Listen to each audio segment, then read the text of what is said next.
দেখো আমি কেন বলছিলাম তোমাদের একটা কথা একটু ভালো করে শোনো। আমি এই একটা নতুন ফোন কিনেছি, তো সেদিনই আমি একটা ভিডিও বানিয়েছিলাম, তোমাদের বলছিলাম যে কাপ ডিসপ্লের ফোন অতটা সুবিধাজনক না। কাপ ডিসপ্লের ফোনে অনেক অনেক হ্যাজা, বুঝলে? কেন আমি বলছিলাম দেখো, প্রমাণটা আজকে আমি জলজান্ত দিয়ে দিচ্ছি। আগের ভিডিওটা আমি কবে পোস্ট করেছিলাম একটু প্রোফাইলে গিয়ে দেখো, বা আমার ইউটিউব চ্যানেলে গিয়ে দেখো। আমার ইউটিউব চ্যানেলের লিঙ্ক তো প্রত্যেক ভিডিওটায় আমি দিয়ে দিই। তো একটু দেখো, এই এই যে গ্লাসটা, এই যে কাপ ডিসপ্লের গ্লাস, ভালো করে দেখো গ্লাসটা। এটা হচ্ছে কাপ ডিসপ্লের গ্লাসটা। গ্লাসটা লাগিয়েছি বেশি জোর হলে হয়তো 15-16 দিন হবে। আজকে হঠাৎ 15-16 দিন হবে। আমি হঠাৎ আজকে সকালবেলা ঘুম থেকে উঠেছি, ফোনটা ঘাঁটছি, ঘাঁটতে ঘাঁটতে দেখছি পুরো সাইড থেকে হাওয়া ঢুকে গেছে। হাওয়া ঢুকে গেছে ভালো কথা। এবার হঠাৎ করে দেখছি গ্লাসটা খুলে গেল।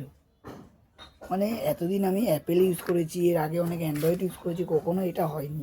এই কাপ ডিসপ্লে কেনার পর থেকে যত রকম ঝামেলা, যত রকম যা সব হয়। যাই হোক, যার যার কাপ ডিসপ্লে ভালো লাগে সে ইউজ করে, যার যার ভালো লাগে না শেষে দেখে নাও কাপ ডিসপ্লের গ্লাসের কী অবস্থা। আগেও একটা ভিডিওতে বলেছি, এটাতেও বলছি।